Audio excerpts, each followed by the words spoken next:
Hi everyone.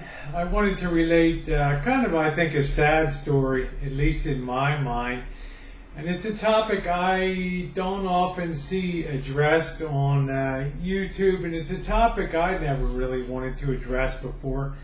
But something recently happened in the last couple days that was kind of personally upsetting to me. Not enough so that, it consumes all my waking thoughts and everything, but I'd activated after several years of being off of Facebook. I had set up another account, wade back in the water again, try it out because I didn't enjoy the experience the first time. And one of the first things I did when I set up my Facebook account was to join some of the transgender support groups, because I do like to support my local group, and I like to support the regional Bay Area things wherever possible, with donations and equality issues and signing petitions and local marches and things like that. I like to participate. It's not something I often talk about because I'm a doer as opposed to a talker when it comes to that. So I joined a couple of these groups, and there's some really big groups on Facebook, and most of them are so big they've been gone for years that they're closed. So, but you can, I shot in a request to join one of the biggest ones, and almost instantly, sure, join. I get in there, and some people start looking at my Facebook profile, and some friends and some people that I instantly friended. And they're making comments, and well, they must have been exposed as trolls or something like that. And then I didn't think too much of it. I tried to help some other girls. They would come on and show pictures and say, "What do you guys think? How can I improve myself?" And I would suggest things like beard cover. Or, I was generally positive. Albeit my my gateway photo on Facebook, and so I got big tits, but I'm not one to I'm not fully naked. And people that know me, yeah, that's Rosie, she's kind of an out there girl. But everybody that also knows me knows that I have a heart as big as all outdoors, and I don't discriminate against anybody, male, female, any way, any shape, anyhow. If a girl wants to be my friend and she's the what somebody might consider an unattractive girl, it doesn't mean beans to me. It's like I see the person.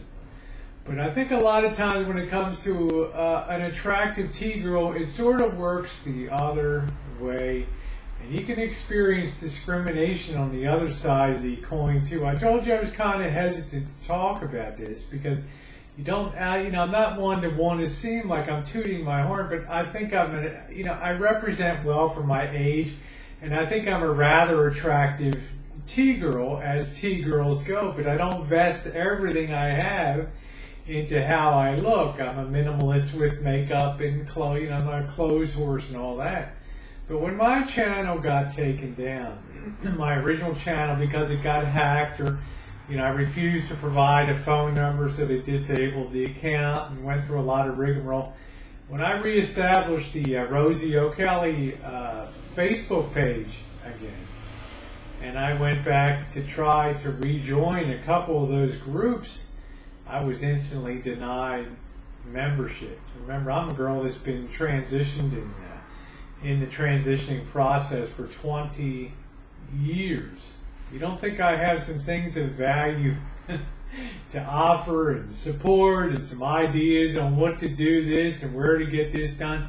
So needless to say, I was shocked. I shot a letter to one of the administrators of one of the messaged them, and they're like, honey, they call you, everybody else, they call me, I'm honey. I was always honey on the site, as if, I was a 15-year-old or something. Like, honey, you just don't represent what T-girls are in this group.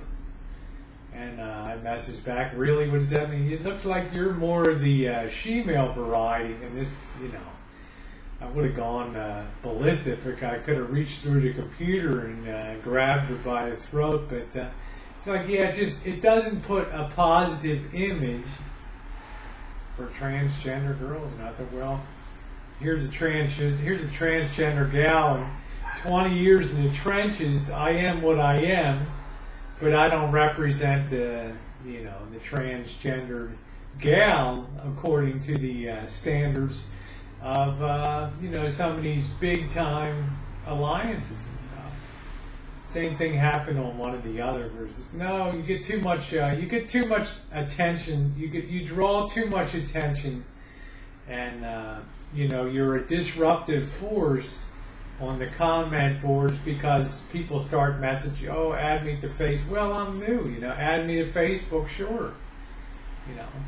I mean, it's natural. Here's a new face, add her up, guys, girls, and then no, you're just too disruptive, you just don't represent, as she said, the girl in need here on the transgender board. So it just goes to show you guys, and of course, one of them said you can reapply again in 6 months. Really?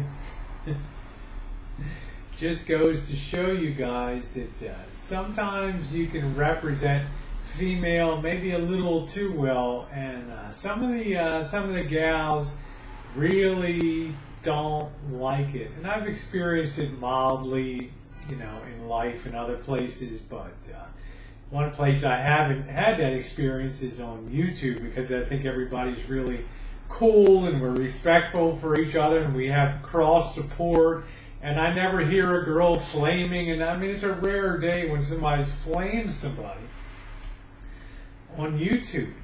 That's why I love it so much. But you get on Facebook, and if you try, if you're an attractive girl and your gateway photo is attractive, and then all of a sudden what you have to offer the group, you find sort of this passive aggressive behavior of like, yeah, feel free to join us, but all of a sudden you find yourself sort of being treated as a lightweight airhead on the boards when you try to offer an opinion. You try to tell a girl about beard covering, the moderator jumps in and is like, hon, what would you're already posted, you've had electrolytes, what would you really know about what's going on? It's constantly hun and honey this and honey that, like I'm a 14-year-old, just trying to degrade constantly. Really not a very pleasant experience in my mind, but transitioning is fraught with a lot of traps, and sometimes if you can represent too well on the other side, not in terms of being a raving beauty, but in terms of having arrived, being comfortable with yourself and expressing yourself, as I often do, through my crazy sexuality and morning chooches and my bikini beach things and all that. It's who I am. To ask me to gear down and be otherwise is to ask me to cut part of myself out to make you happy, and that's not something I'm willing to do in life. As T-girls, we do compromise so much. We give up here and there, and in other ways we demand a lot of other people too. But after all the years I've been at it, there's no way that I'm going to present anything except myself to the world. And if that means that you may, some of these Facebook groups, TG groups, might think I'm a glorified she-male, or there's another one that's just a effing party girl, and lightweight and brainless, pretty face but no brains, or all your brains are, I got harassed more in 2 days than I've gotten harassed in probably 10 years. And the negative harassment of, let's just say a lot of times it's jealousy, and a lot of times, you're achieving something that other girls aren't yet achieving or can't achieve. But instead of being a force for positive and saying, hey, you're a fun girl and you can really represent, life, life of a day-to-day T-girl, it's the slam, it's that passive aggressive sort of behavior. I hope you understand what I'm saying. It might sound strange to girls that are just starting to transition or girls that are struggling with the transition, but in truth of fact, finding acceptance within the TG community, if you care to be a part of that, will be a much more problematic experience to a lot of you. I look at the case like Janet. Janet has no interest in supporting or being involved in the TG community apart from her small gal support group that she does, because she knows herself that passive aggressive sort of behavior that often surfaces. Anyway, it makes me think once again how happy I am to be on YouTube and to know the quality girls that I know here. It's one thing to be behind an icon and post messages and have pictures from the neck down and pearls and pretty dress with a black belt. I mean, that's all fine, well and good. But my friends on YouTube represent, and they represent all the way. They are the total package of female beauty. I don't care whether it's a cross-dresser, a transvestite, or a T-girl. They represent, and that's the kind of gal, that's the support group I want to be in. Thanks for listening, guys, and I really welcome your comments on this one, and thumbs up are always appreciated. Thanks.